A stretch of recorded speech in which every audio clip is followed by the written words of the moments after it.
Trash here. In the subscriber message, I promised 3 reviews. I'm about to deliver the 3rd. I was originally going to be doing a review on this guy.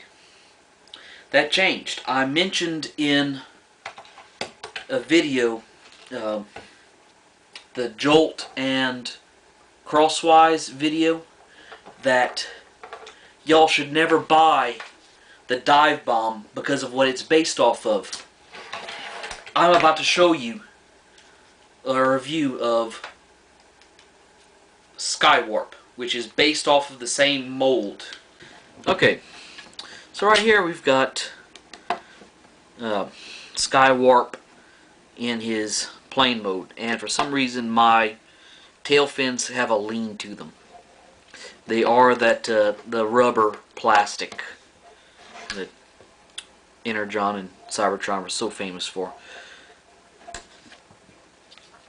The best thing about Skywarp and Thundercracker, and maybe even Dive Bomb, is their jet mode. Thundercracker had a very good jet mode, and what's nice about it is, if you see right here, most Transformer jets have a huge undercarriage to them. Like, see this profile almost looks like an actual jet. Get him next to Starscream and you really gather what I'm talking about, because like, rather than having all this robot bits and pieces and kibble and bits underneath the jet, he just has pretty much what a jet would have. That's his saving grace, is his jet mode. The way that his key gimmick works is you take and place it in there, and what's bad is whenever you push it in, it pretty much frees up everything to where it can just flop around.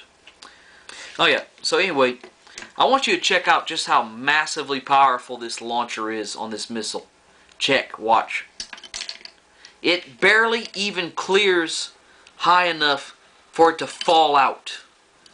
That's unfair though. I'm shooting it at an angle. Let's try it again. It hit the deck right here, so just pretty much it falls out. It falls with style. Also, you can see his head. But anyway, let's go ahead and leave the gimmick alone. Launchers have stunk for a while, except on Downshift and Big Daddy. Their launchers are still working in style there. What you're gonna do to transform this guy is you're gonna turn him over, and just moving him has laid all of his landing gear down. They don't stay very well. You're gonna take and just pick up each a leg right here, and once you get the legs popped loose, you can lay everything over, and it's gonna peg into his nose section. From here you can take the nose right here, and they've got 2 hinges in it, 1 and 2, so that collapses so he doesn't have quite as low of a crotch. Let's see here. Once you've got that done, this arm rolls out to the side right there, and then you've got to take and push this forward, and then you can lift it up and around. They've got some barbs right here that it's got to hook onto to stay in place for his jet mode. So you rotate that around like that, and once you get that to that point, you can rotate all this around to the back, and notice that it does not peg into a single thing on his back. They have a peg right here, but what that's for is for pegging into this on his arm. So you have pretty much nothing holding him together. The one little piece of nothing that holds him together is you have to take his shoulder and just cram it into this gap right here. It helps to go in with the front of the shoulder first and then roll the back in, and that is all that holds his back and his chest together.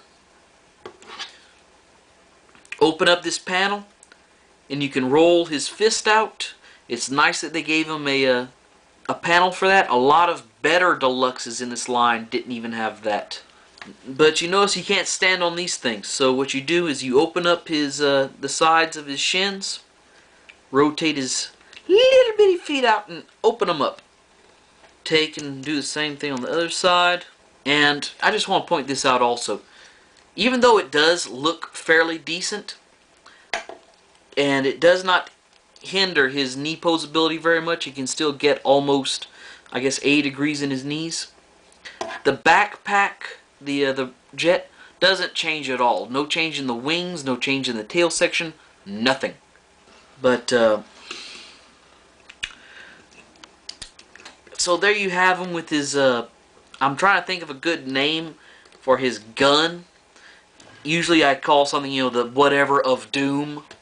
But, considering the lack of energy that this gun demonstrates, it's the fail cannon. So anyway, it still opens up. Let me see if I can. So you can take him and, make people laugh at him whenever he tries to shoot them. But anyway, that's pretty much him. Camaro's son is talking about buying him from me, and I said I'd sell it to him, but I'm concerned because usually I never sell figures. I have never sold a single figure ever that I've had because there's been some redeeming factor that I like about them. This guy doesn't have much of that. He has a really good jet mode, but so do the classics. The classics, let me just grab Ramjet right here. Ramjet has a fairly decent jet mode, except for this small little bump right here where his chest is. He's got a fairly accurate plane mode. Some people might like him. He's a very different looking Transformer than most. He's very slim, very streamlined compared to the bulkiness that is common. In the Biker Trash scale of awesomeness, he's only going to get a 4. Because, I'm surprised. I have to confess, I only transformed this guy once before this review. And last time I was filming this review, I saw that you could wedge his shoulder in here. Because I didn't think that happened. I thought that he was always just this loose, floppy thing with the arm that fell.